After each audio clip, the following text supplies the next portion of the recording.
Hi there, and welcome to Fantasy for the Ages, the show where father and son sit down and talk about something in a fantasy book. I'm the son of that equation, Zach. And I'm the father, Jim. Thanks for being with us again here today as we journey a little further into Robert Jordan's Wheel of Time, Book 4, The Shadow Rising. Never heard of it. Liar! Liar! Hey, this is the 90th episode. I know you have freaking heard of this by now. I mean, So do all of maybe. them. There's no denying it or getting out of it. It's Uh, impossible.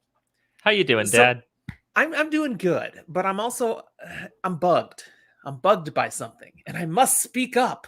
Oh The no. truth must be known. Now that we're recording these straight to YouTube, that means we can be seen. So we need to be seen more, what's the word? Centrist? Central? I don't know. We need to get your head more in the middle of your picture. You know what? Just for you, I'm gonna be over here. Stop it! Oh, it's just something I noticed. You're a little leaning to the right. So there we go. It's my left. There you go. But otherwise, hey, I'm great. It's a Saturday. I didn't have anything to do today except read some good Dresden Files stuff and then spend some time prepping for the podcast and then jumping in here. So, woohoo. How you doing? I'm doing okay. I haven't been working today. Been just off. Oh, I finally watched Encanto. Encanto. I'm not a Spanish speaker, so I'm not great. Encanto is what I've heard. Not that I've actually watched it. But it was quite good, quite entertaining. A little bit predictable, but that's not why you go and watch it. You go and watch It's it a for Disney being thing. It's Disney, exactly. Right? Of course, it's predictable. It's entertaining, decent music, good animation, and a good family Spanish. Is there story. some Spanish in there? Is it? There was, if you're not a Spanish speaker, there's a song near the end that just kind of plays over some scene stuff that I think it's really good to put on subtitles because it's really beautiful. But that's my 2 cents.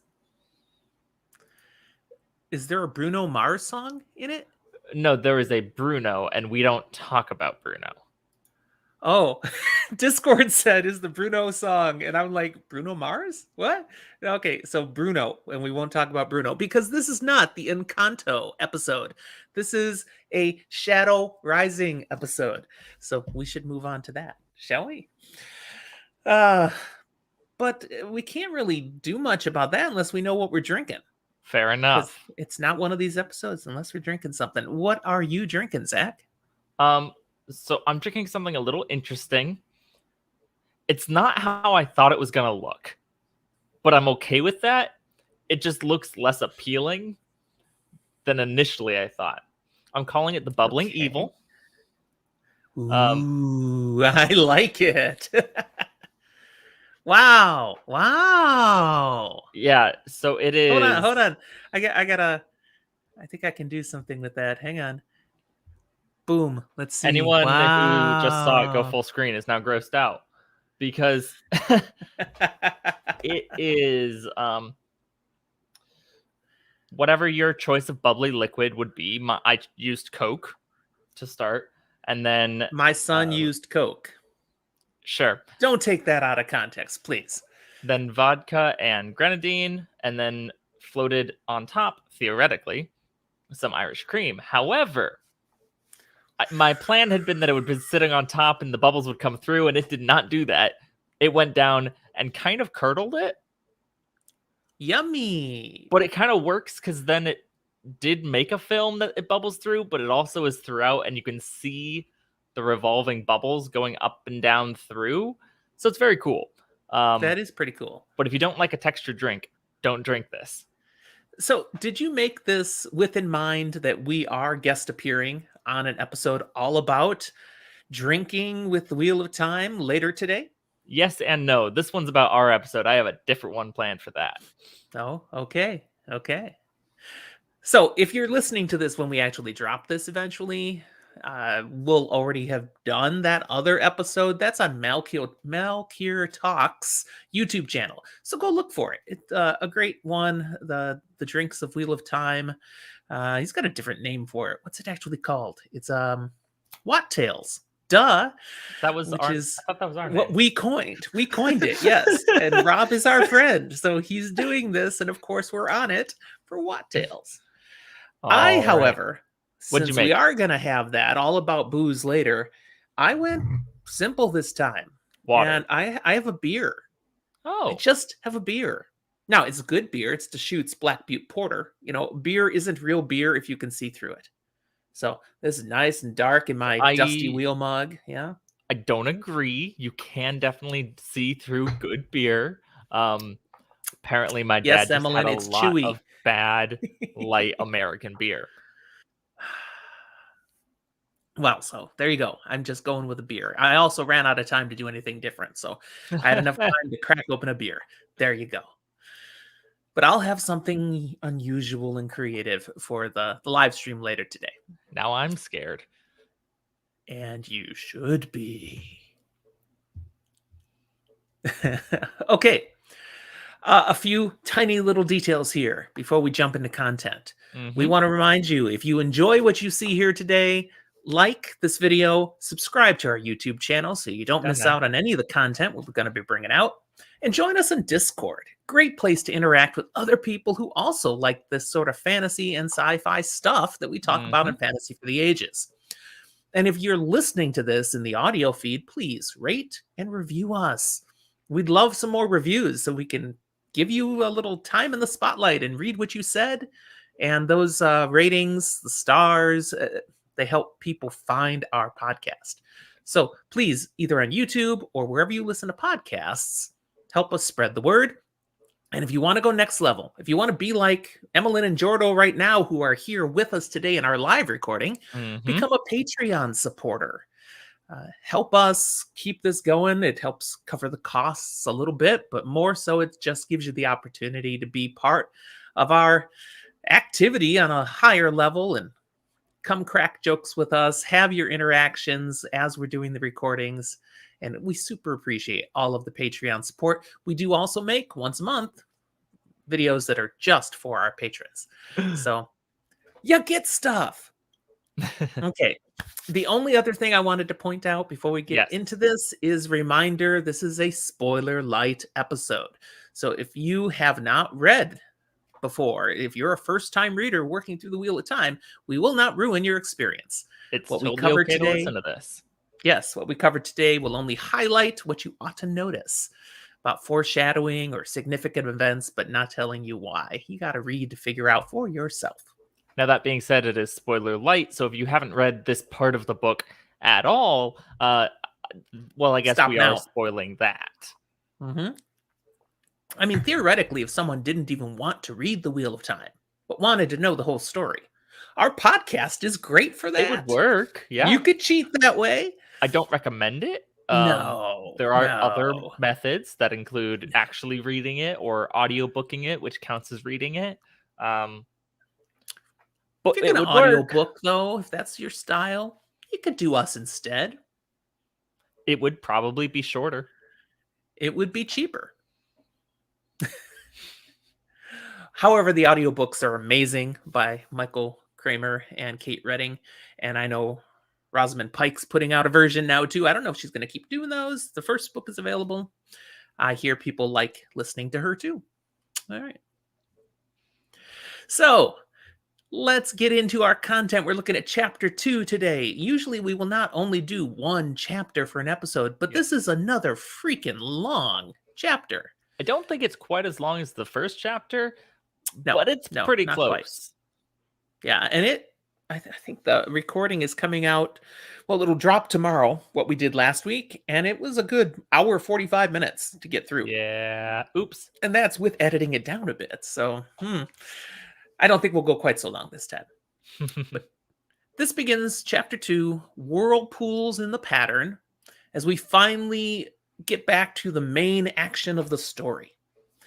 We're in Tyr, And this is a couple weeks after the end of the Dragon Reborn, when all that stuff happened. Rand and Aiel conquered the stone. It's Rand is been long enough formally that that's announced. old news. Yes. Rand is formally announced to the world, I am the Dragon Reborn, fear me. Okay, Whatever. maybe not the last part, but kind of. So there's been enough time that we're not on absolute lockdown in Tyr anymore. The world is starting to get back to normal with things, and yet it's a new normal. And we're going to see what are some of our main players up to during this time now. 3 different POVs. We're going to check in with Perrin, then we'll do Matt, and then, of course, we got to see what's up with Rand. But let's start go with see the our boys. buddy Perrin. Good guy, Perrin. Hey, guess who Perrin's hanging out with? Fael. Yeah. They are together in Perrin's room. Book says his room. I want to highlight that because there was a reference in our conversation with our guests in our big Dragon Reborn wrap-up episode where, I'd ask the question, okay, between what happened at the end of Dragon Reborn where Perrin saves Fael and then this, where the book gets started again, did the two of them have relations, to put it delicately? That is the most oddly delicate way you could have put it, but sure. Okay, did they do it? But no, finally? it was supposed, probably because they were sharing a room by here, and apparently not. They are not sharing a room. It's clear this is Perrin's room. And Fael is ticked because she thinks Perrin should have got a better room. But it's not Perrin and Fael's room. It's Perrin's room. Now, and I have to wonder, is it Perrin's room, or is it Perrin's room and Fael's also always there? There's nothing in this that indicates Fael's stuff is in the room, that she lives in this room. No, she's got her own life going on. And there's more evidence that comes up in here where I can point to the fact that, honestly, I never believed they'd had sex yet. All of our guests seem to think so in that last episode, but I don't think so. I'll make my point as we go a little further into this. But what it really comes down to is I think Perrin is still this innocent Two Rivers boy with his traditional upbringing and sensibilities. And despite we're on the TV show, that didn't matter, and Rand and Egwene were doing it already, I don't think that's the way it was in the books. So I don't think Perrin has gone that far yet. I don't think there's necessarily anything wrong with thinking that they may have. However, what we know about Robert Jordan and his proclivities to be terrible at writing sex scenes, they haven't done it. And there's more evidence coming up for that as to how far their relationship has progressed. We'll get to that a little bit later here. But they're definitely in a relationship, okay? Now, how they're viewing the relationship may differ between the two of them. We'll look into that. But they're having a conversation right now. And it is initially focused, as I said, about the room and Fael not being satisfied. Now, Perrin could have had a better room. He's just it's a room in the Stone of Tyr. Not every schmuck can have a room in the Stone of Tyr. It's noted that this is a relatively fancy room, but it's also basically as simple as he could get them to give him. Because they went, oh, you're a friend of this Dragon Reborn guy who's now in charge? That puts you at least on status with a lord, if not a high lord. It would be an offense to us if you slept in anything. And could Perrin have insisted, no, I'll take a servant's quarters or the defender's quarters? Yeah. And been slapping them in the face. So he went, fine, I guess. So he kind of has the nicest common room, or the commonest upper tier room. It's something like it's that. Kind of a compromise, I'm just a guy. No, you're important. And Fael's like, you're important. Come on, you should have this room. And so they have a difference in perspective, he and Fael. I like to think if you went into like a penthouse suite, but then took out all the fancy appliances and furniture, but the art was still left on the walls, that's what you get left with. I mean, he's got this one big, beautiful room with all sorts of nice stuff in it. And Fael's like, You only have one room. Yeah, it should I be mean, multiple rooms with there a should be receiving room multiple. and Exactly. And he just doesn't get that. What is your issue with this? Now, that's part of the thing too, is he's like, okay, what's the big deal? I'm friends with Rand, so now I'm suddenly important. And she's like, your personal close friend of the Lord Dragon. Yes, that makes you important. And he just doesn't look at Rand that way. it's just And Rand. he doesn't see it as changing who he is. Mm-hmm. Yeah. Whereas Fael can't ever look at Rand and just see Rand.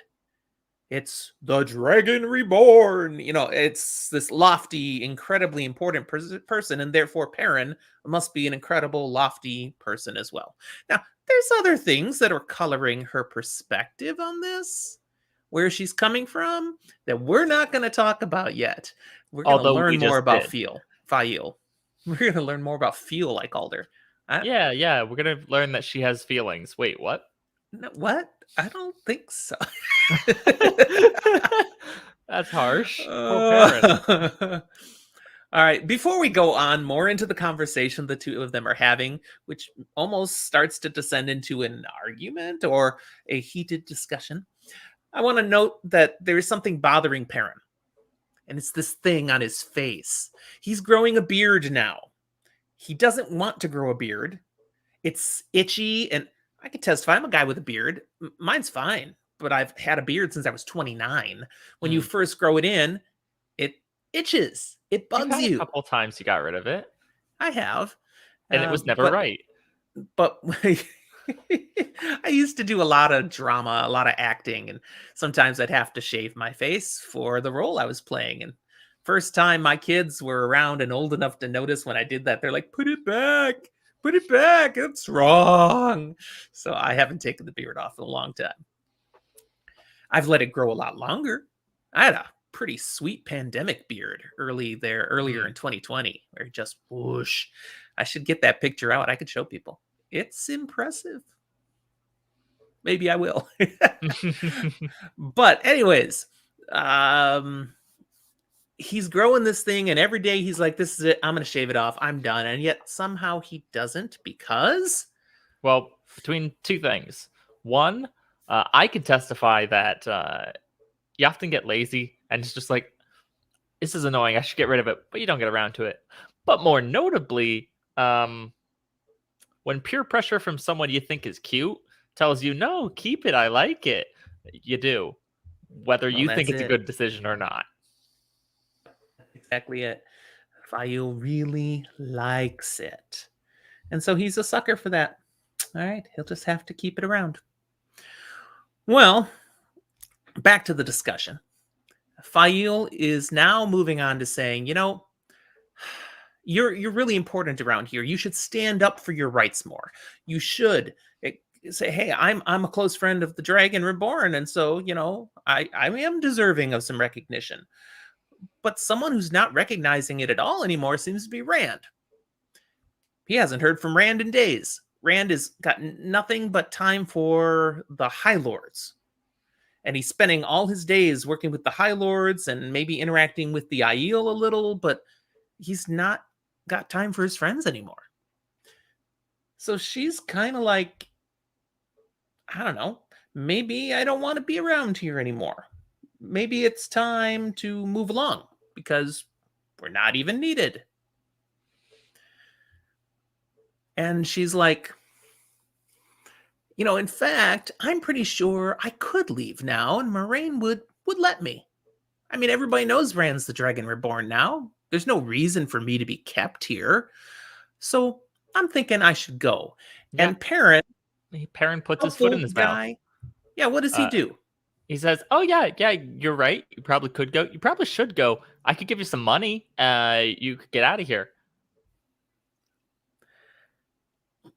That ticks her off. Yeah. Why? What is Perrin Well, missing, Zach? she's trying to be kind of a cutesy manipulative and be like, tell me you want me to stay, and that's why I need to stay. And it's like, File, just use your words, because Perrin doesn't get it. He's being a good guy and goes, yes, go be safe.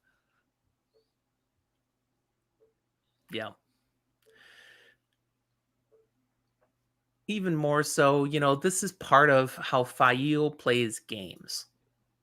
And spoiler light, pay attention to that. Fail plays games. That's a little bit of what's going on here. I sense from Perrin's reaction when she really makes it clear she's not happy with his response that she's already been pulling these playing games things for a few days here now. Of course, this is part of her personality, and Perrin's been around her for a while now. He loses his temper at her reaction. It's like, yes, I want you to stay. Okay, I'm not trying to say I don't like you and be gone, woman. But it's dangerous around here. I mean, staying by Rand, there's Forsaken who could be attacking again. Leaving might be the better call. That's all I'm saying. He is being honest. He's being caring. But he ain't got any time for that BS games. That's right. So she does agree. Okay, it's probably not safe to be here. So I do want to leave, but I want you to come with. That's where she's driving this. I don't want to leave you, Perrin. I want to leave with you. And, you said, okay, it's not maybe safe around Rand. Well, that means it's not safe around for you either, okay? You shouldn't be around Rand. Forsaken might come and attack again, and if that happens, bystanders are not going to be safe. And even if they don't come, he's the Dragon Reborn. The dragon was called Luz Theron Kinslayer. Killed all his friends and family. Ring any bells? And Perrin's like, yeah, but that's not Rand, right? I mean, it is, but it's not. He wouldn't do that. He says he may be the Dragon Reborn. That doesn't mean he's doomed to do all the same things that the previous dragon did. Does it? We'll find out. Now Fail decides to get more explicit. All right, point blank. Come with me if you want to live. Okay, we can be gone before anyone notices. She says, I've talked with Bane and Chiad, who are two of the Aiel Maidens of the Spear we met in the last book, and she's been hanging out with them. She's made friends. And from them, she's learned that Moiraine does sometimes ask where Perrin is, asks where Matt is as well, from which Fail's been able to deduce Moiraine can't use the one power to find out where they are. I think it's hilarious that so much extra movement and subterfuge was necessary to find out. I said I can't scry on people. Mm-hmm. But they have reputations. You don't know what they can do. And that's they play with that. Absolutely. They want people thinking they can do more than they can. But she's saying, so escape, it truly is possible. We could be gone before anyone notices, and they won't be able to find us. Perrin then reveals, okay, it's not that I don't want to go with you, but I don't think I can go with you. Like, literally, something to do with my being Taviran or something. I have this clear feeling in my gut that I need to be with Rand. Rand's destiny is tied to mine and Matt's, and if he's going to succeed at what he's supposed to do, that means there's things Perrin, Matt, there's things we have to do. Mm-hmm. And right now, I think that means being here. He's being I don't know why. Very perceptive of this Taviran pulling that seems to be happening.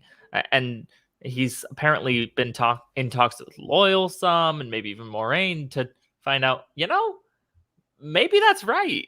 Maybe that's how this works. Nobody really knows.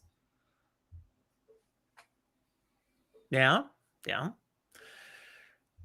Now, Fail's like, okay, so you think you're supposed to be with him. Didn't Moiraine tell you that? Because you know how she manipulates things. And he's like, no. I figured this out on my own. I'm not such a dumb cookie. Mm-hmm. Come on. And I ran it past Loyal, our friendly neighborhood Ogier. And Loyal knows stuff. And he thinks I might be onto something. She wants to say, Loyal, come on, he doesn't know anything. And Perrin's like, he's 90 freaking years old and he reads a lot. Okay? Honestly, Fail tries to kind of clap back and just be like, 90 is younger than you. Yeah, it's older, but he is a child. He's a child. Well, Fail then makes a telling comment at this point in the conversation, and this is something first-time readers should really particularly note. She says, "Poor Perrin. I left Saldea to find adventure. And now that I'm in the heart of one, the greatest since the breaking, all I want to do is go somewhere else. You just want to be a blacksmith, and you're going to end up in the stories whether you want it or not." Honestly, this feels unnecessary in this conversation. It's good for us as readers to see. But in the conversation, in the argument, it just feels underhanded and kind of bitchy. Perrin, by the way, he's like, stories? There's no reason anyone would ever include me in stories. I happen to be friends with the Dragon Reborn, but there's nothing special about me. Of course, I have that secret. A secret he's managed to not reveal to Fail at all yet. She doesn't know anything about this part of him. What is he thinking of? I don't know what you could possibly be talking about. It's definitely not a dead wife. That's just the show. Yeah, let's not talk about that. Let's not talk about that. But no, yeah, his he of wolfiness. course is. Yeah, he's a wolf boy, and that may come into something that's a little unusual. That might end up putting him into a story. And let's see. At this point in their conversation, I want to say again, there's clear evidence that they haven't been sleeping together. Because Fail comments on, "It's a fine mess you have me in, Perrin," as to whether I should go or not when you won't go. And Perrin doesn't understand. He's like, if you want to go, go. I don't understand what the problem is. And she's like, if you don't know what the problem is, well, I'm certainly not going to tell you. And it is, she pictures themselves in a real relationship, and he doesn't see it quite as strong yet. She's a woman of her own if she wants to go. And I'm like, okay, knowing Perrin, knowing the Two Rivers, how he's raised, if they're already sleeping together, there's no way he's just saying, yeah, go ahead. It's fine. Again, I see what you're saying. However, this is 100% your confirmation bias jumping in here and going, you believe this, so this is what you're throwing in as evidence. You can infer that. But I think it aligns with what we know about the Two Rivers and the way they look at things there. What we've learned from the book so far, I think it fits. To the best of our knowledge, I would agree it likely makes sense. However, I do just want to throw out to people listening, this is not hard evidence and proof of that fact. Don't have any hard evidence or proof the other way either. No, and I'm not arguing for it. I'm simply trying not to put us too far on the side of they absolutely haven't, based on evidence that isn't actually empirical. Okay. At this point, a cock crows in the darkness outside, which Fail does not like. She's heard that that's always a bad sign. It indicates somebody's going to die. That's not good. Then, of course, something freaky happens. Earlier on in the conversation, there was a reference to Perrin's axe leaning up against the wall in the room and the hammer that he made recently in a local blacksmith shop right next to it. And Perrin doesn't like the axe. He'd gone over, he picked up the hammer. Correction, he did not make the hammer. He used the hammer to make the barrel tool and was gifted the hammer. Thank you. That is a good correction. Absolutely. So he's got the hammer in his hand now as they've continued to have their conversation. And as they're talking about this cock crow sound, they hear thunk. And they turn to the sound, and it's the axe. And the axe all by itself has fallen over. Now, Perrin didn't bump the axe. There's nothing that should have caused the axe to fall down. So that's kind of puzzling. But before they can say anything, very long, yeah, because they get that answer very quickly. Yeah, the axe floats up into the air and comes hurtling across the room straight at Perrin. Ooh, an animated weapon. Let's go. Yeah, this happens all the time. No, this does not. So thankfully, he's got this hammer. And on reflex, he just bats this axe out of the way as it tries to go right into his head. And Perrin's a strong boy, so his bat wasn't just a little love tap. He knocks it clear across the room. It hits another wall, but it's not done. It Nope. shakes off the hit, realigns, and heads right for Perrin again. This time, though, to get to Perrin, it's flying past Fail. Now, it doesn't pause for Fail. Clearly, Perrin is the target. Now, we Fail, say though... it doesn't pause for Fail, and that's true, except Fail goes, "I'm a help," and tries to grab it. That's right. She's no milksop. She's going to get involved. So she grabs onto the handle. I got it. And it's like, you what? And it twists around, and now it's trying to come right at her. And Perrin very quickly shows off he's a lot stronger than Fail. Because Yes. Fail is coming at her, and she's like, "Oh crap, I'm going to die now." And Perrin's like, "I'm going to grab that." And he pulls so hard against whatever force this is going towards Fail that he almost jabs his eye out with a spike on the other side. He does manage to get that just before it did go into her head, though. So good move. Good move, Perrin. All right. Now he's got the axe, and he's going to try to stop it somehow, but it's taking all of his strength to resist it, because now that he has it, it's twisted around again, and it's trying to get at him. So he wants to deal with this, and he wants Fail to be safe. Those are his priorities. I can't Fail's really priority... do both at the same time. Yeah, Fail's priority is to deal with this and keep Perrin safe. Perrin happens to be stronger than Fail. So he's like, "Get out of the room." And she's like, "No, I won't go." "Yes, you need to go. You can't make me." "Yes, I can." Opens the door, shoves her out. He's holding the axe with one hand at this point and shoves her out of the room, shoves his back against the door so she can't get back in. And now he's going to try to deal with the axe. So you've got this picture. Perrin is here, back against the door, axe in front of him, trying to get at his head. And on the other side, we start hearing bang, bang, bang. "Let me back in." "You hairy ox, open the door." Yeah, exactly. And Perrin comes up with a move. He pulls a fast one on the axe. He's like, "All right, fine. I'll let you have me." Now, he doesn't say it out loud, but as he releases his grip, basically, he gets a sense from the axe of, "Ha ha!" And it dives for his head. And what does he do? Gets out of the way. He just shifts right at the last minute, and it plows right into the door itself. Which, again, nice room, nice sturdy door. Oh, yeah, solid. This thing had a good amount of force because it buries itself in that door. And then Perrin senses the life, that the animation of the axe just kind of fades away. There's a little shimmer, doesn't try- it disappears. No, it's just described as being noticed. I like to think Perrin's wolfy senses would kind of still hear the little twitching and fighting as it was in the door, maybe, and it goes still. Yeah, clearly the axe is done. Now, it's not the only thing that's gone still. Perrin realizes he doesn't hear anything from behind the door. He doesn't hear Fail anymore. Now he's worried. So he pulls the door open, and he sees Fail right there on the other side of the door, eyes wide, kind of frozen in the motion of about to beat on the door. And basically the axe had gotten within like an inch of her nose when it drove through. She was right there, and she's like, "Uh-huh."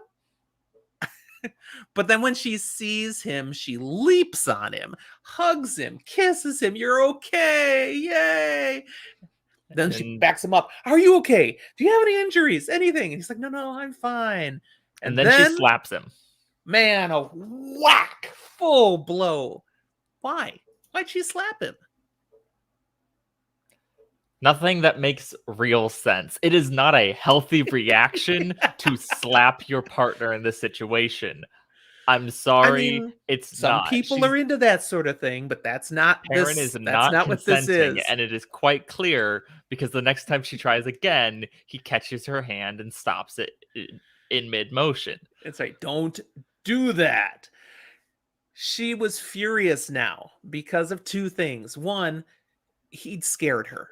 When the room went silent, she thought he might be dead. That axe drove through the door, and it may have gone through Perrin into the door for all she knew. So she was terrified, and she does not like being scared. But also, she's mad. You didn't let me stay and help. What the heck? Don't do that to me. So when she winds up for that second slap and he stops it, and he speaks a little tersely to her, she seems to like it. Now, this is interesting. Mhm. What kind of woman does Perrin have on his hands that when he takes a forceful, assertive stance and maybe even got a little physical, that it seemed to do something for her? Oh, Fael's 100% a brat. A what? This is one of those times where if my dad doesn't know what I'm talking about, I'm not gonna go into it. I want to hear the term again. What did you say? A brat. B-R-A-T. And brat doesn't just mean being a brat. I mean, Clearly, it there's does, a but subtext. It doesn't. And if you don't know, I'm not going to be the one to tell you. And that's okay.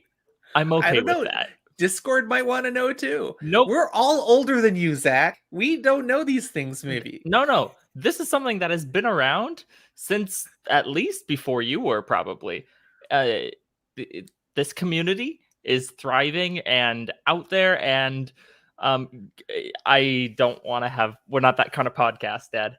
Okay, Jordo does throw this in, though, so I can ask this safe question. Is this a Shades of Grey thing? Yes. Okay, all right. I mean, does it no, involve but yes. tentacles? No. Okay, because that's a different Shades of Grey thing then, right? I would argue that's not a Shades of Grey thing, but man, also, I don't know. I'm not going to sit here and kink shame. That's not me. We're good. Yeah, we've gone down a tangent. Let's move back on. I tried not to. You wanted to, though, when you threw in some slang. Come on. That wasn't for you. That was for anyone listening who does know. All right. We have a final word then in this POV. And that is that this was Rand's doing. Was he trying to kill us? Perrin's like, yeah, I'm sure it is related to Rand, but he wouldn't be trying to kill us. But whatever this nonsense is, he's got to be tied to it. So I'm going to go give him a piece of my mind and make sure he cuts this out. That's where we leave Perrin. Now let's jump over to Matt. Now we find him hanging out somewhere in Tyr, some common room, playing, or maybe he's in the stone. I couldn't discern it actually from the book. I think he's in the stone. It was hard to tell. I looked. I'm like, where are they? And I couldn't really figure it out. So it could be somewhere some common space within the stone. Yeah. He's hanging out with a group of Terran Lordlings. So not High Lords, but maybe like the sons of High Lords. They're rich people. They're important. They're upper crust, but they're not the big head Jesus. Okay. He's got a group of them, 5 of them, and he's playing cards. Now, we know cards is not really Matt's game. He prefers dice. Now, that being said, that doesn't mean Matt is bad. It does still have an element of luck, although it's a little bit more than just luck, which is why he was so good and likes dice so much. But he's still picking up these cards games and doing very well with it. He's caught on. And he's definitely winning more than he's losing. He's been playing with these guys for days. This is something they commonly do. And they're just having fun. They've got coin to spare and plenty of time, so they love to gamble. Matt, however, he's not just playing a game to kill some time. He's got an agenda. What was it, Zach, that's driving Matt to intentionally want to gamble with rich people? Honestly, he wants more money. He wants bigger wagers to get more money so that he can get enough to be on his way. Yes, he still has that same plan from the end of The Dragon Reborn that he wants to get out of Dodge as fast as he can. He's already got a small fortune by Emmons Field standards. Yeah, he could buy 3 farms and live the rest of his life happily. However, his standards have changed. A Yes, he fortune has likes the changed. finer things. Right. So one could say he's got plenty of money already. No, he wants enough to live in the style he's grown accustomed to wherever he goes. So bilk these guys. I need more money. Money, money, money. Whatever that is. Now, while he's playing with these guys, they're shooting the breeze, chit-chatting about stuff, and early on, we get a couple of comments that are insightful. One, there's a sea folk ship in port. Now, the sea folk hadn't been coming anymore because, well, there was a Forsaken running the town. And Yeah, that's problematic. sea folk somehow sense this is not a good place to be. But now there's one back. And these guys, they're just being young guys. They're talking about the babes on the ship. Apparently, the women of the sea folk sail the ships with the men, are just as involved, but are known for their exotic beauty. And the guys are like, maybe I want to check that out. And other guys are like, yeah, you have no chance of checking that out. Okay, trust us. So, they're giving each other crap. That's what I sense there. One of them says then, you might have better luck with those Aiel ladies.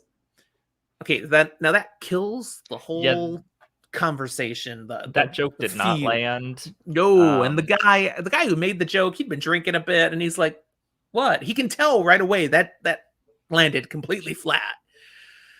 Well, what's the problem? Nobody wants to be reminded of the Aiel. No, These are because not Lords only of are Tyr. they very present, still around and occupying the stone, but they took the stone in the first place, the thing that was supposed to be untakeable. And now they're just supposed to be buddy with them. A few nights ago, maybe a few weeks ago at this point, really. Yeah, I know. They were trying to kill each other. And now they still could totally kill the rest of the High Lords here and such, but let's just not talk about it. Out of sight, out of mind. They're not quite out of sight. Pretty much. And for Matt, he doesn't care for thinking about the Aiel either, because it reminds him of all the events that have taken place and the ties he has to those events that he doesn't want to think about. He just wants to focus on getting out of Tyr as fast as possible. In fact, the only thing he likes thinking about less than the Aiel are Aes Sedai. The Tyrans are kind of the same way there. They don't like Aes Sedai either. So Matt's thoughts then quickly jump through, his goal of getting gone and who he can get away with. And he originally was planning to go with Tom. Tom seems to be getting pretty cozy in the tower, in the stone. Sorry, the stone of Tyr. He doesn't seem so inclined to want to leave. He's like, Rand would have been great to go with, but yeah, he's obviously not going anywhere anymore. Perrin, maybe I could get... No, I can't get Perrin to go because Fael, twitches a finger and he's like, yes, dear. There's no hope. Maybe I'll just have to leave on my own. Regardless, to leave, he's got to have enough money. So this was a real quick little thought in his head. And then he's back to his goal of winning money and realizing, okay, the buzz of the game is gone, and I have a pretty good hand going here, and there's a lot of coins on the table. And look, that one guy's starting to put his coins back in his pocket like he's going to leave. So he saves the conversation. By sacrificing some of his dignity. Absolutely. Gets them off of the thoughts that they're all caught up in, and he tells about his recent experience with a game called Maiden's Kiss. You want to tell us about this experience, Zach? So we don't get a full explanation, but we do actually get a decent picture. Which is to say, Matt was going to talk to Ruark, who's, we've seen before, kind of in charge of the Aiel. Kind of a big deal. He's also the only Aiel that literally any Terran Lord's going to know the name of. And Matt realizes this quickly and just starts referring to people as those Aiel. But Ruark told him to go ask one of the maidens to play this game. Because he wanted to get in with the maidens a little. Yeah. Matt likes the women. So he did. And she smiled like a wolf who had cornered a rabbit. Because she'd never heard of anyone wanting to play that game. And I'd be before Matt happy knew to it, teach you. he had a line of spears around his neck, and he couldn't move an inch without getting cut. At which point, apparently, the maidens took turns taking a kiss, and if it was a good kiss, the spears relaxed a little. If it was a bad kiss, they moved in a little. And it went on all night. Matt does mention, the nicks that I got from this were less than shaving, implying at his kissing prowess.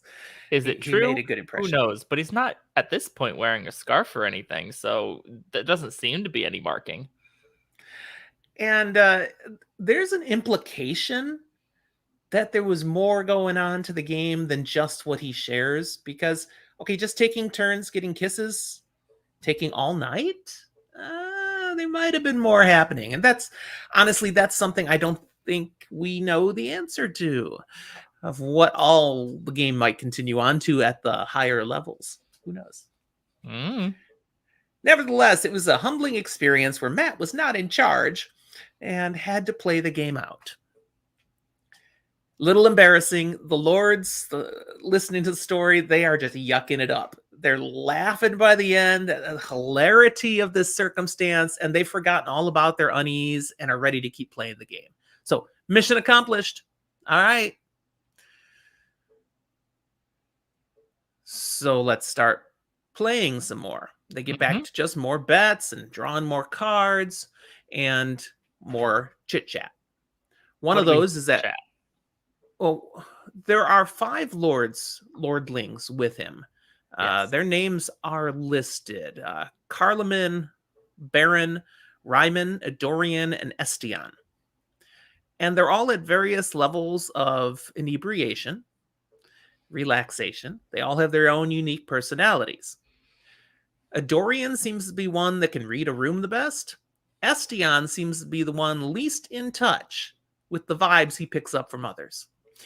By least in touch, do we also mean drunkest? No, I didn't necessarily think he was the drunkest, but he's definitely one of the more inebriated. Yes. He might be the drunkest. Anyways, Estian brings up that Rand has passed a bunch of proclamations as the Lord Dragon, which he can do, but they're not all really cool. And the most recent one is a problem.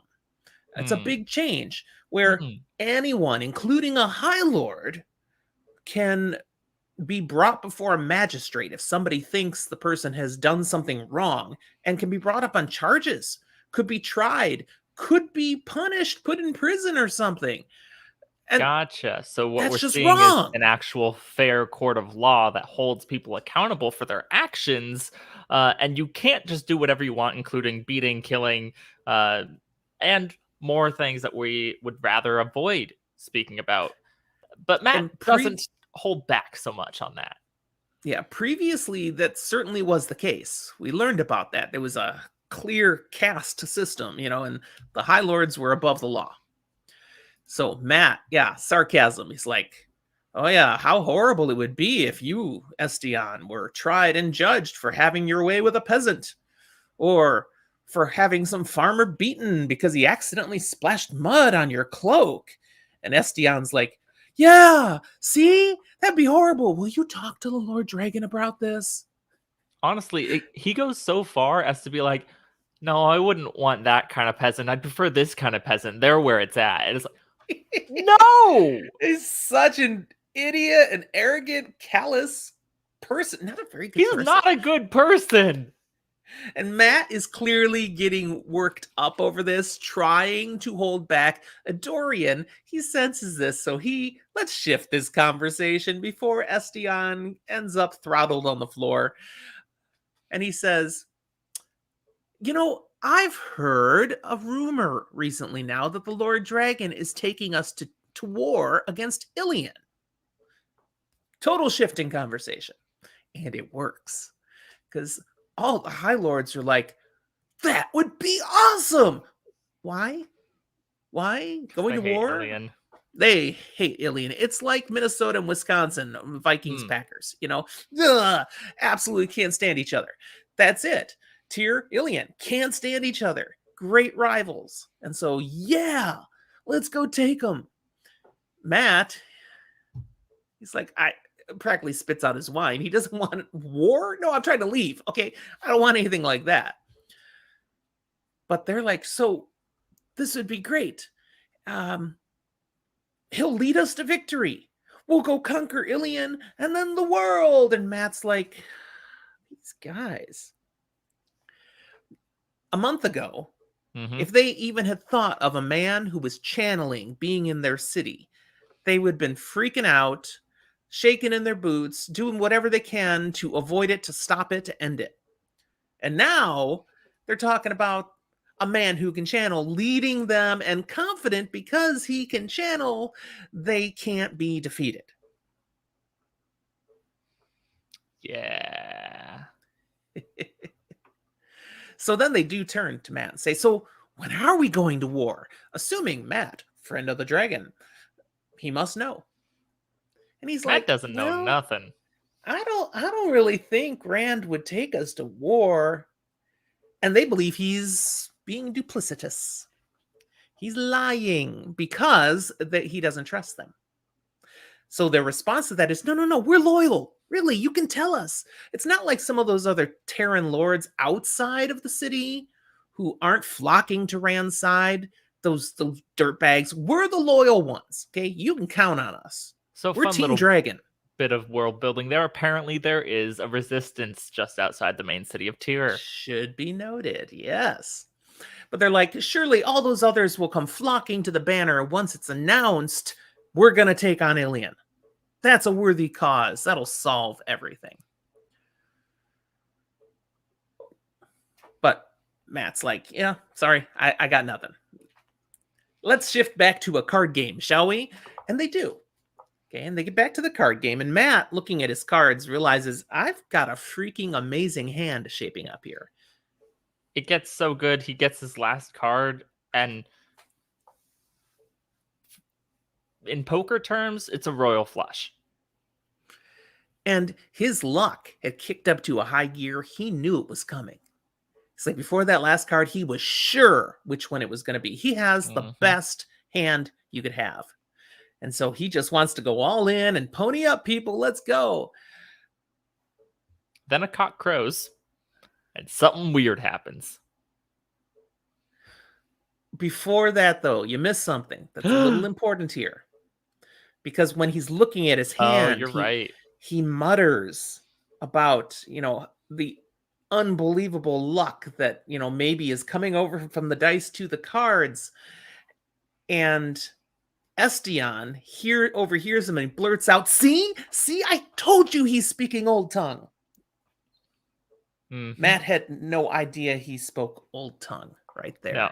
He said something about like burning his bones to ashes, and it was just kind of a throwaway phrase. But Estion, apparently, like all other Tyrant High Lords or whatnot, are supposed to be tutored in the whole Old Tongue and no bits and pieces. So he knew about 2 words and thinks, yeah, it's something about burning Ilion down. He is talking about war. And so the lords, who have all been trained in such stuff, descend into an argument over what Matt really said. While that argument's going on, that's when the cock crows outside. Now, what is the significance of that happening? The cock crowing in the darkness right now.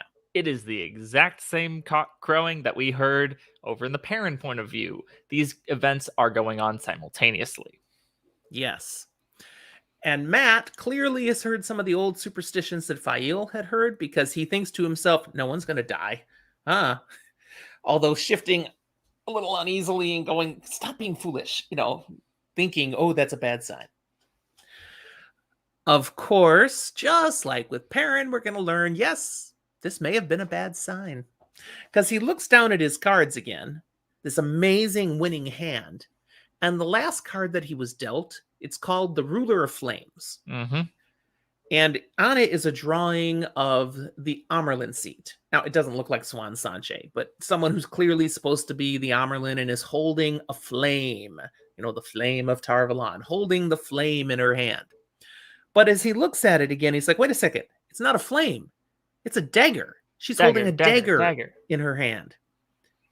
And as he kind of, shakes it off like, wow, am I getting tired? Or did I drink more than I thought? She takes the dagger and sticks it in his thumb. He's like, ow! The freaking card just attacked him. Now, I don't know about you, but if I was attacked by a card, I think I would have reacted very similarly to Matt. He throws the cards out of his hand and backs away from the table as fast as he can. Well, it almost then goes to like a slow-mo because he throws those cards out, backs up, and his chair is falling. He's going down full movie Inception. And the table is flipping over too because of how he kicked back. And the lords around here are like, whoa, what's going on? Yeah. Slow-mo is really for appropriate. A great moment in the show. Mm-hmm. But those cards that he threw away from him, well, the one that stabbed him is now floating in the air. It didn't fall to the floor. It's floating. Not only is it floating, it's growing in size. I agree and disagree. So maybe this is just how I read this. I don't think it's like magically floating in the air. I think all of this happens in like a second. And he throws it back, and as it goes back through the air, it grows. Because Matt hasn't hit the ground yet, falling back on his chair as this happens. That's why I think slow-mo works, because all this happens, boom, boom, boom. Well, that's a possibility, but to reference the book specific, it says the ruler of flames hung in the air, growing larger, staring at him with a cruel smile. It does not say that it did that over a long, elongated period of time. And as Matt is pulling for items here, we're getting here, it still describes him as he's falling. Possible. It does happen very fast. But at the same time, there's enough time for it to grow to life size and then step out of the freaking card. Okay, this figure steps out of the card, and as she's stepping out, he sees the two cards on either side also starting to grow in size.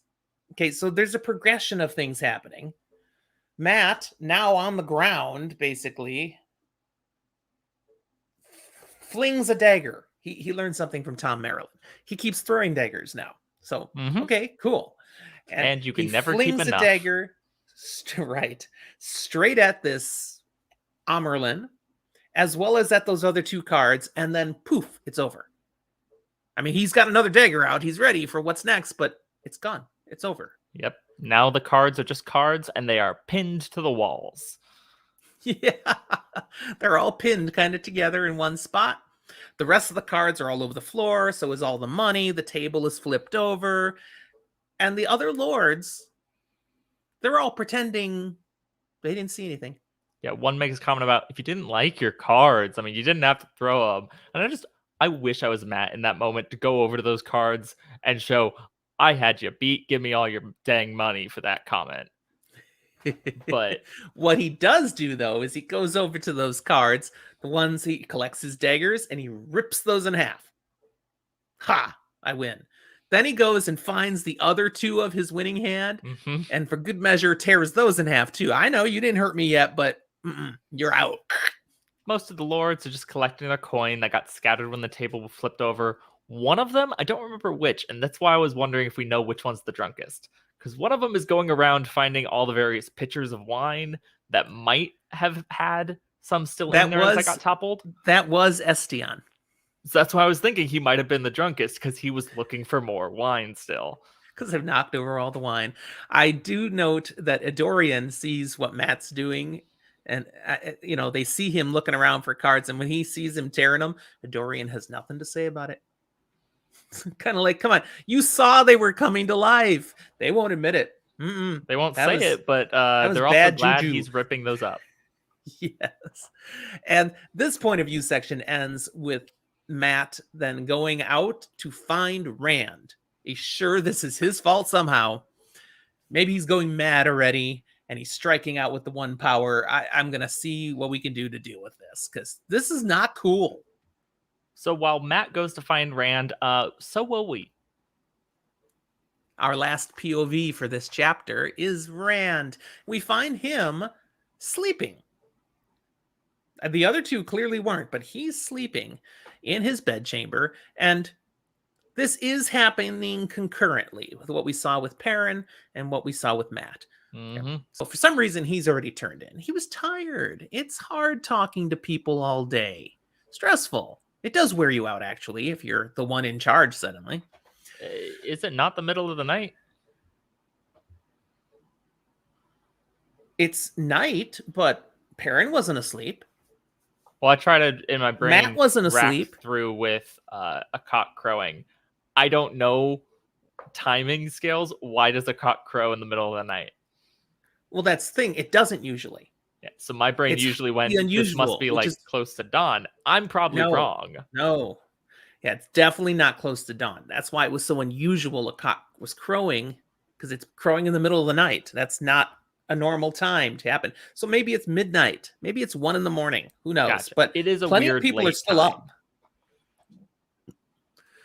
But yeah, Rand's asleep, and he's tossing and turning in his bedchamber. He's dreaming. We know Rand doesn't always have the best of dreams.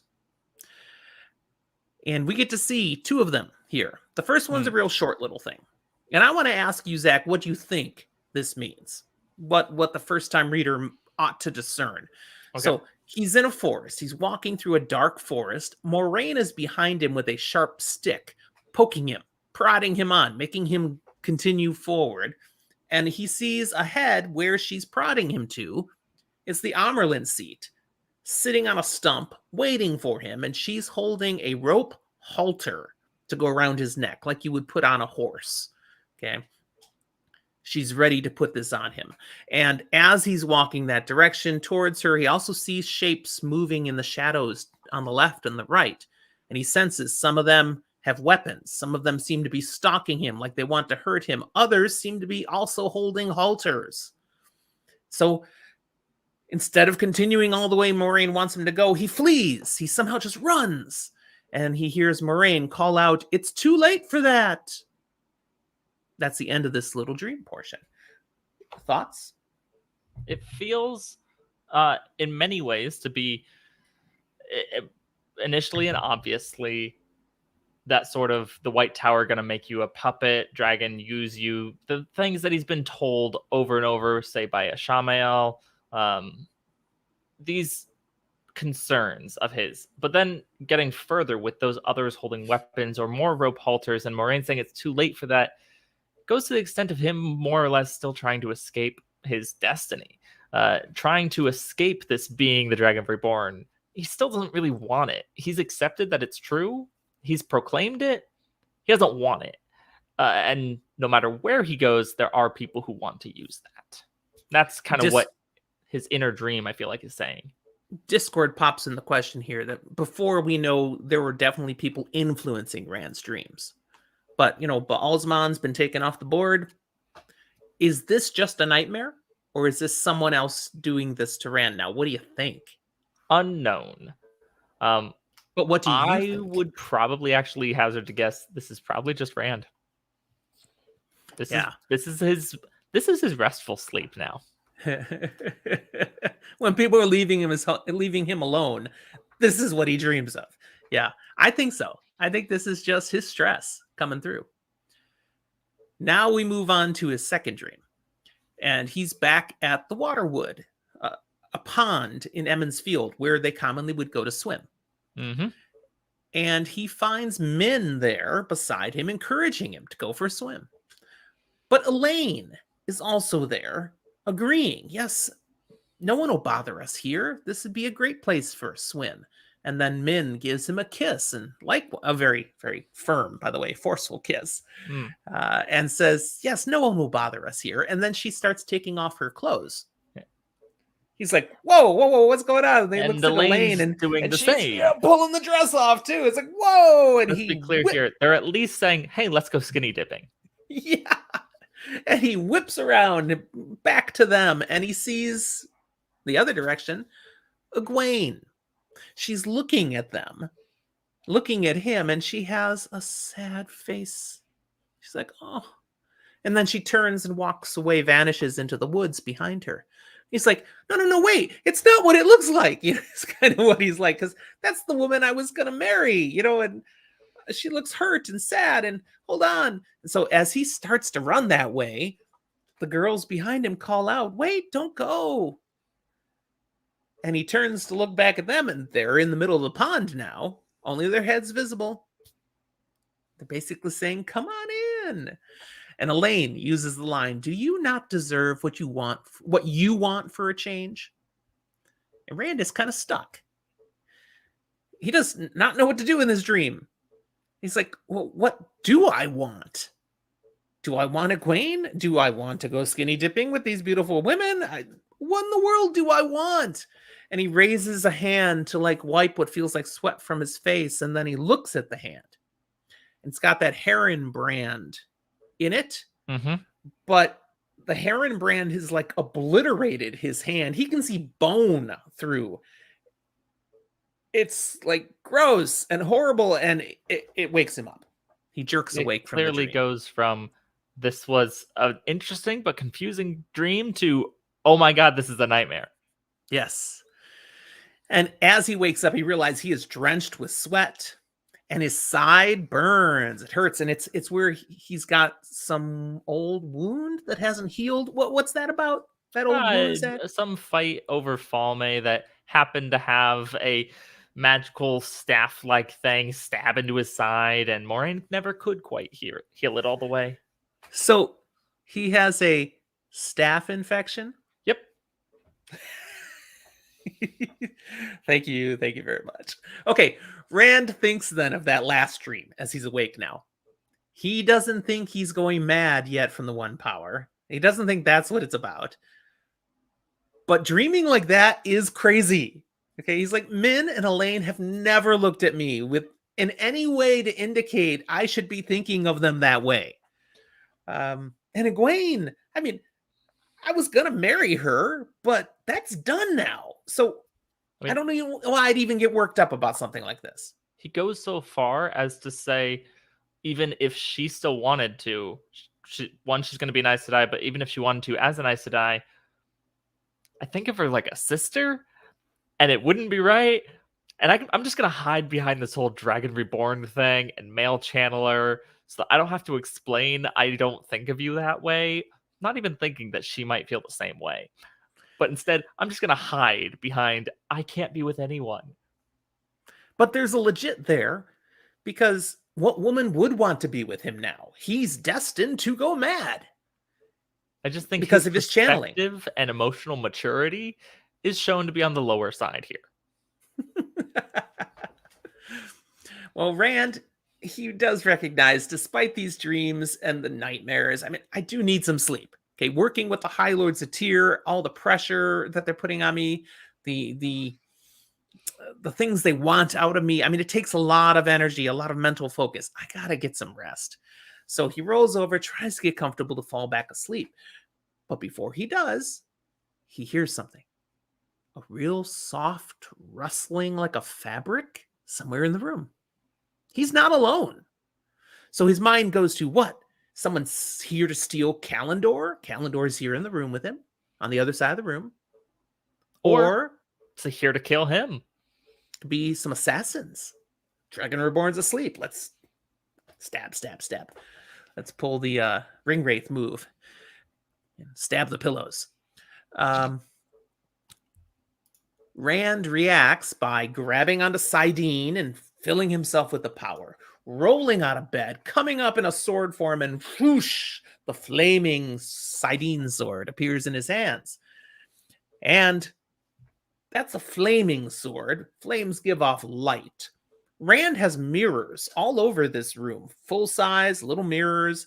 I don't know, it's a mirror thing, or it was the mirror room. I don't know why, but there's a lot of mirrors in the room, and they all reflect. They catch the light from this sword, so basically the room is lit up like a light bulb. Boom. I feel like people just assume the Dragon Reborn has to be like self-obsessed and conceited and gonna want to stare at himself a lot. That's right. You'll want to see yourself. Yeah. And he sees who's in the room with him because she's well lit now. It's Berylane, the ruler of the city-state of Mayenne, who we met right at the end of the Dragon Reborn. Mm-hmm. And she's standing here, clearly not coming to kill him. Nope. Clearly not coming to steal anything. Nope. Because she's dressed in basically a nightgown and a very flimsy robe, all made of silk. And after a moment of, ooh, yeah, that he's awake, she gracefully curtsies, which tightens the silk around her figure. She is Rand a woman on a notices. mission. And she says, I'm unarmed.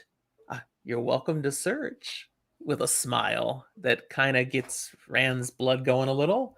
Yeah. You said she's a woman on a mission. What's going on here, Zach? This whole scene is just a little bit of a back and forth with some other things that we will talk about put in there, where Berylane is using sex as a weapon, and Rand is still that farm boy, just like you described Perrin being. And he's not comfortable with that. Had Rand not woken up, Berylane was going to slip right into bed with him. Absolutely. Yep.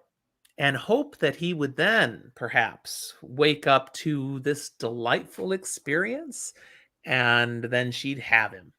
That was it. Hooker hooks right into him. And Rand's response to this really is, how did you get in here? That's right. My room is guarded. And she's like, well, I told them that you had summoned me. So like, you lied. Why would they believe that you would I would summon you at like midnight? It's why?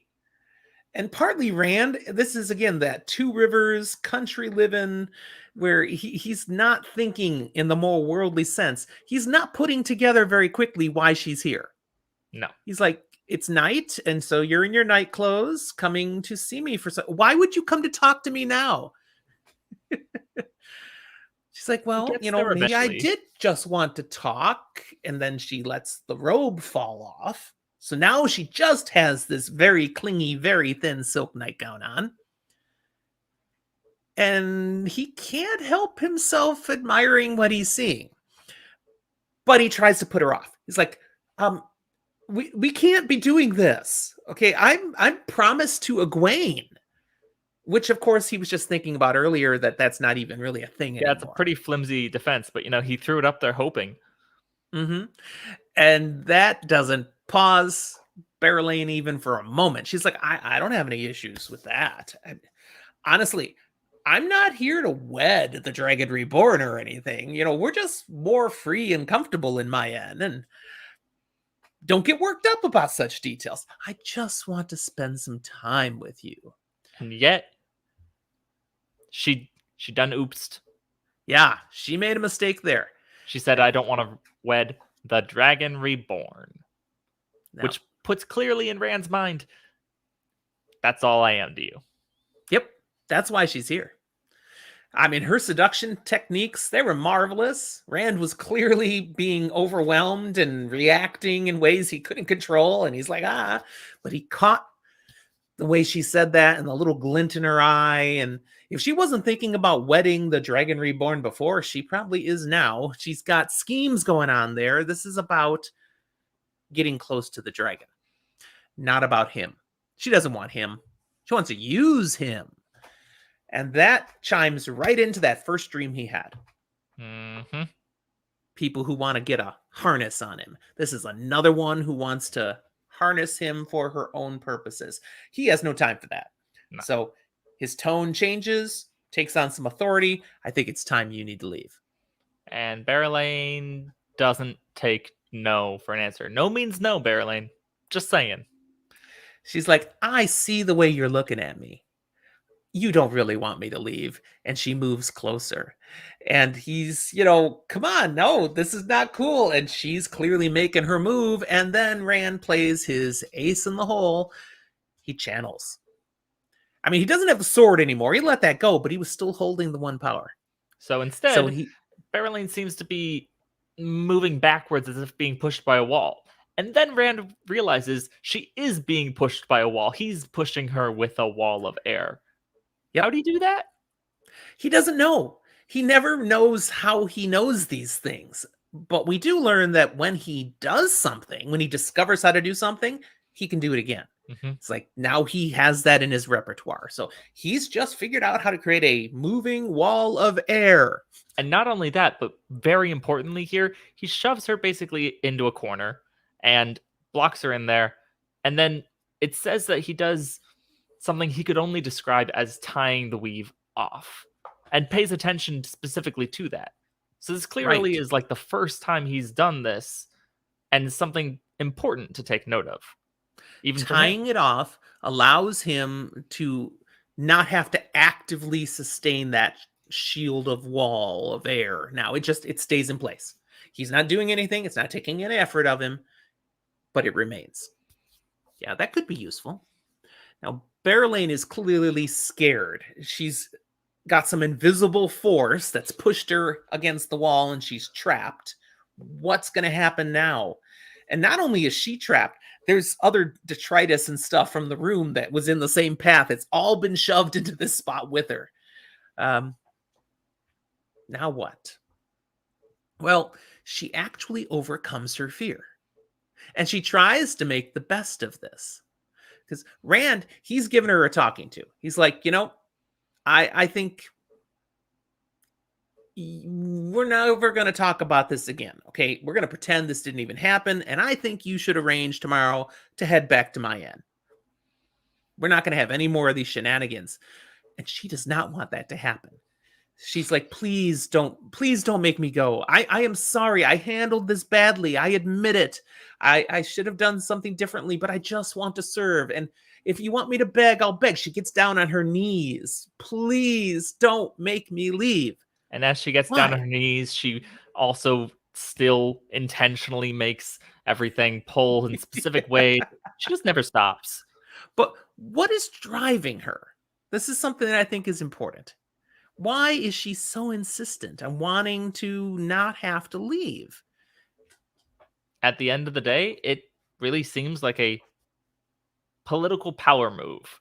And not necessarily a malicious one, but it is an intentional, thought out strategy.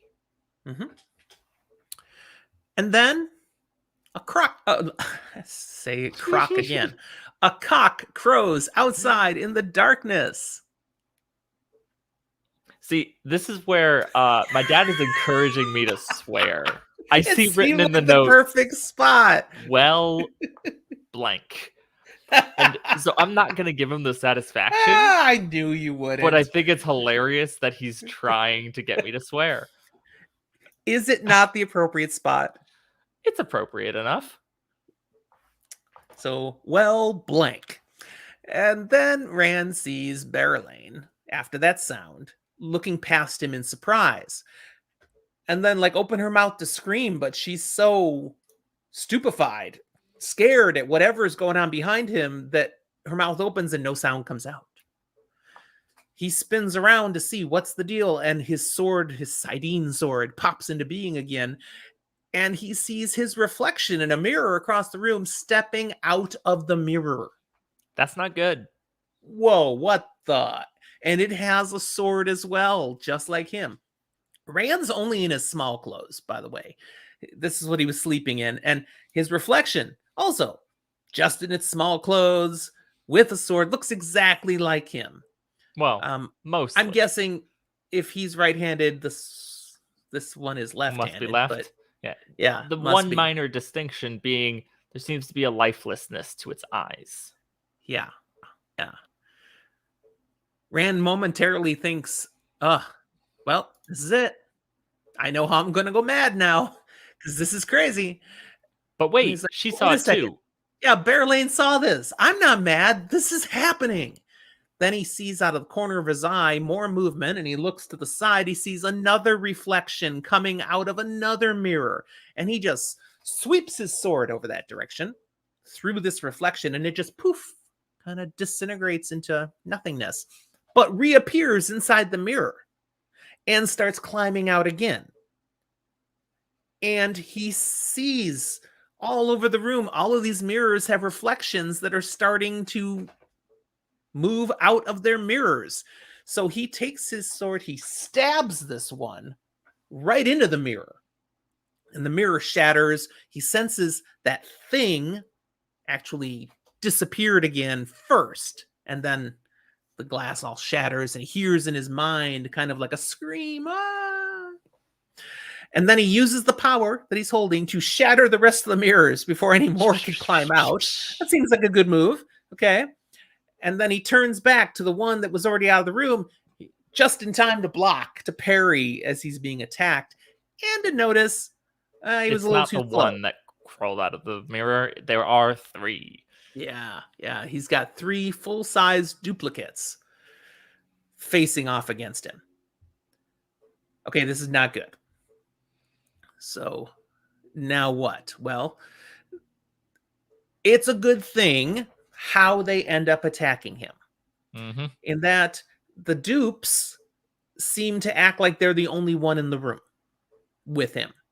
So this is not a coordinated attack. No. All 3 of them charge him, but they're all doing their own thing. So he's fighting on 3 different fronts, but he's not fighting people using teamwork. If they had 3 against 1, it's 3 1 against 1 against 1 against 1. Exactly. Yeah, they easily could have taken him out because they're him, but they're not working in concert. Nevertheless, as he's fighting against each of them, they're getting their digs in.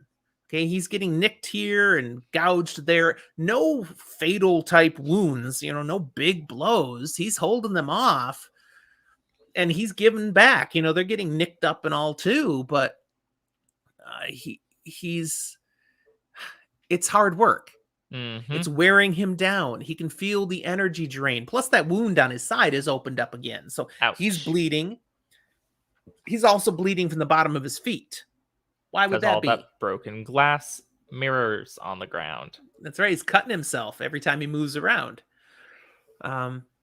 So as he's wearing down, getting tired, he's like, I got to figure out, I can't just keep doing this. They're going to win. Okay. So he jumps at his bed, does a judo roll over it, gets off the other side, gives himself just a little bit of space, puts a hand down on like a table near the bed for a moment, and feels pain in his hand. And he looks down, and there's a mini-me. Well, yeah, all those little broken mirrors are still mirrors. So a 6-inch version has climbed out of one of the mirror pieces and is now, have at you, stabbing his hand. And he's like, he grabs it. It's like, stop it. What is that? And it's like, so as he's holding on to this mini rand, his hand starts to go cold. And Sidene is still in him. Sidene heats him up. We've got history of that from the past. So he kind of amps up on the Sidene a little more. It flows into his hand. And as it does, this little mini rand goes pop, just kind of bursts. And as it bursts, he feels that energy kind of come back and woo. Right. So somehow whatever had created that flowed back into him. He describes it as absorbing him. And he also describes he's not comfortable with thinking of it as absorbing. Yeah. Now, as he was dealing with that mini rand, he'd also noticed all these mirror pieces all over the room. There were little mini rands trying to climb out of them too. They're all gone now. It's still just the 3 big ones. And as he turns to look at them, they're kind of shaky for a moment. Like whatever he just did to all the little ones affected them too. He did something. But then they kind of shake it off, and here they come again, and the battle resumes. So as the battle's going, Rand's realizing he's going to lose if it keeps going like this. He can only last so long. They will cut him down. But he has a brainstorm. What if he could do that thing that he did with the mini Rand? With the big Rands? That could work. except they're also holding swords. And then he thinks of something. He's like, wait a second. I've been thinking of them as my duplicates. But they're not. They're reflections. Mm-hmm. They are what they are because of what I am. And he decides to take a chance. He hopes And he they're dismisses. really reflections. Yeah, if what he's going to try fails, he's going to be dead. But he's got nothing to lose at this point. He's going to lose shortly. So he dismisses the sword, his Sidene sword. And when his goes away, all three of them are like, what the? Because their swords are gone too. Mm-hmm. They are his reflections. So, of course, the battle's over then, right? No. Not. It quickly devolves into a tussle on the ground, flying hands and fists and everyone fighting. And Rand comes to realize, yeah, he's going to try and absorb these people, but it's a quite real possibility that they might do it to him. And then they wouldn't be done. They'd do it to each other until there was only one left. And whatever was left would be Rand, his memories, his everything, but maybe not entirely. And it definitely wouldn't be him anymore. It's a scary thought. He feels himself going colder as they're grappling together, which could be translated as they're sucking out his energy. And he sees the eyes of these duplicates taking on more of a lifelike appearance. They're not so flat anymore. He's like, no, I have to figure out, what did I do to make the other ones go away? And he remembers Sidene. I used Sidene. So he channels. He does the Not smartest channeling. and dumbest thing he could do. He just draws as much freaking Sidene into him as he can. Pulls and pulls and pulls. And as he fills up, one of those goes poof. And then I picture, just my humorous version of it, I picture the other two looking at each other for a moment and going, crap. And then poof, they're both gone as well. And Rand does feel, it's like the dupe slides back into him.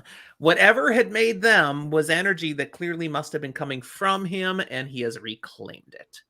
And danger not quite averted, as he has to realize, crap, I have a lot of Sidene in me. This is a problem. I might explode. Let's not do that. So how does he handle that? He luckily is able to force it back down and release it slowly and gets some calmness again. Takes a couple deep breaths, in through the nose, out through the mouth. They're very nice and calming. Yeah. I mean, he just lays there at first. You got to get that under control. But as he calms down, then he gets himself off the ground. He hurts everywhere. He's got all these little spots he's bleeding from. He walks across the room to where Calendor is on display, and he picks it up. Might get attacked again. Might be handy to have this with, this powerful tool that he knows he will have to use at some point. Mm-hmm. So he's got this in hand, and then he thinks, hey, I'm not hearing anything from Berylane. Did she come out okay? And he turns and he looks, and she's still right where he left her. She's still kneeling on the ground. She hasn't moved. She looks freaked out, and she asks him, which one are you? What does she mean? Well, there was a mess of bodies, and 3 of them disappeared. Is it the right one that's still there? To her, they all look the same. There was no way to know. And he's like, I'm the only one there ever was. I'm the one you were treating like you wanted to be betrothed. Okay? Trust me. It's me. And he releases her from the invisible wall and dismisses her. And she's like humbly apologizing again, begging forgiveness, and clearly is looking at him a little differently now from when she first walked into this room. And with the dismissal, she's happy to leave now. He couldn't get rid of her before. And now she's like, yeah, I'm good. I'm going. See ya. And I'll send in the Aiel to help you. And he's like, no, don't do that. Why not? He wants some question. me time, is what it is. He Yeah. wants to actually take some time before this all turns into a flurry now of people coming and checking in and healing him and investigating what happened. Yeah. He just wants some time to think, to relax a minute. So she's like, as my Lord Dragon commands, she curtsies and hurries out. She does not tell the Aiel out there. And he does get to the point of going, yeah, I'm gonna have to get the Aiel in here, and then I'm gonna have to send for Moraine, get healed up. That is something I need to do, because ow. Yeah. But we're gonna wait, because I want to sit and just be. Man, I miss being a shepherd. This all sucks. Yeah. Life used to be a little simpler. And just sits at the foot of his bed, Calendor's on his knees, and just kind of and that's where the chapter ends. That's it. So that's the end of the regular Wheel of Time content for this episode. Now, Zach, on our Discord server, we have a channel called Ask Zach or Jim. And people can put in questions that they want us to, answer on the podcast. We do have one of those to share today. And Emmeline is the one who actually posted this question. She's here with us in the Discord, so she gets to hear us ponder it live. The question is, if you were going on a long road trip across apocalyptic America, which single fantasy character would you want with you, and why? So I have one that I don't think is going to be like an immediate go-to pick for a lot of people. But when you think about it, I think makes a lot of sense. Do you have one prepared already? Sure. Why don't you go first? Now, you have to keep in mind, fantasy is a very broad genre. So I've reached out wide and far. Okay. And it's maybe cheap. Probably. I'd want Superman. That is... Wow. Superman could handle anything that we come across. I have no problems.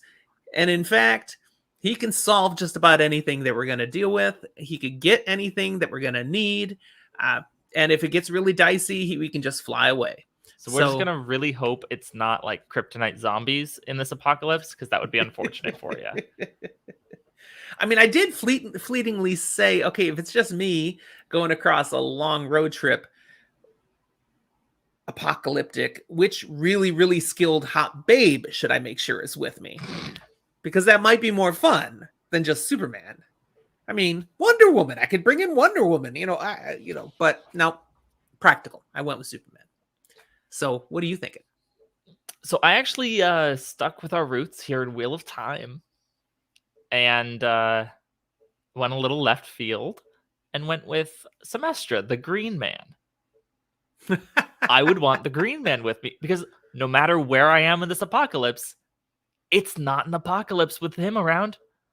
I'm getting to sit around just at the eye of the world, that kind of vibe, this nice piece of the world just cut out for us. It doesn't have to be actually in one place. It's just where it is. That's not a bad idea. It held out the blight for so long. So this theoretical apocalyptic area just doesn't bother us. We're good. That is not bad, Zach. That is inspired, perhaps even. Yeah.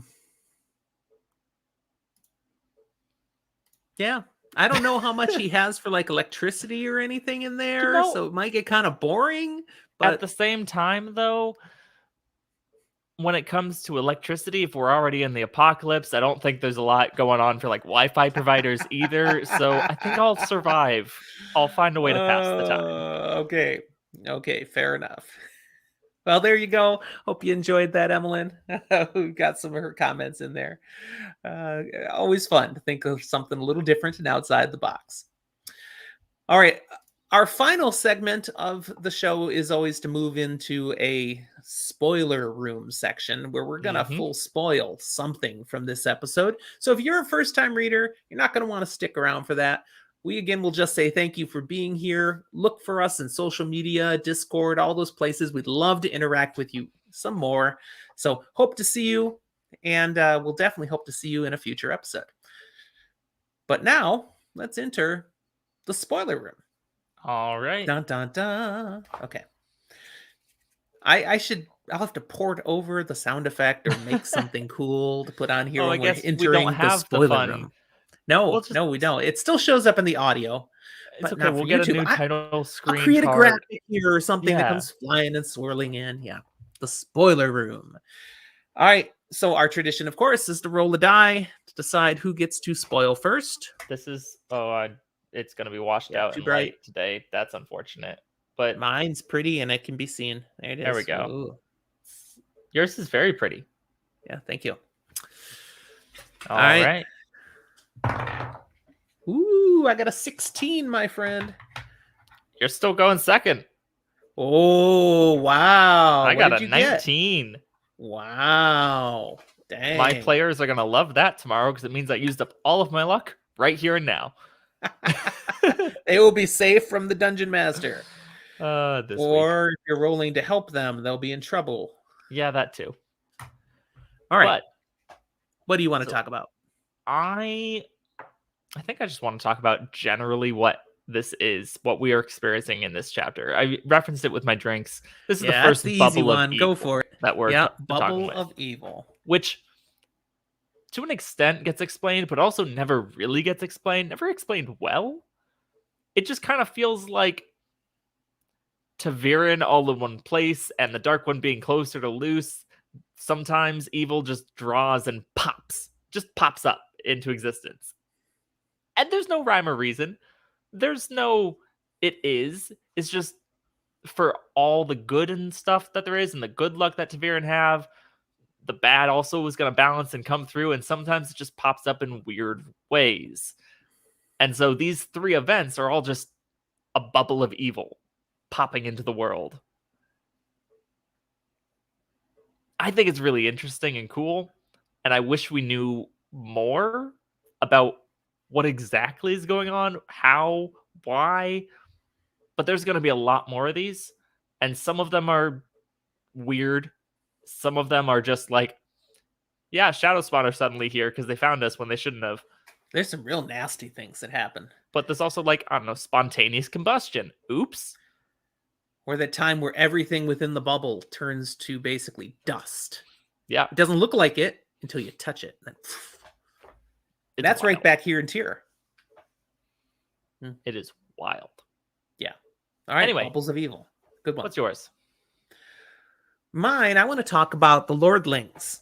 Go for it. Okay. Matt has, decided to hang out, associate with some of the minor royalty, the lords of Tyr, but not the highest. And he fits in with them.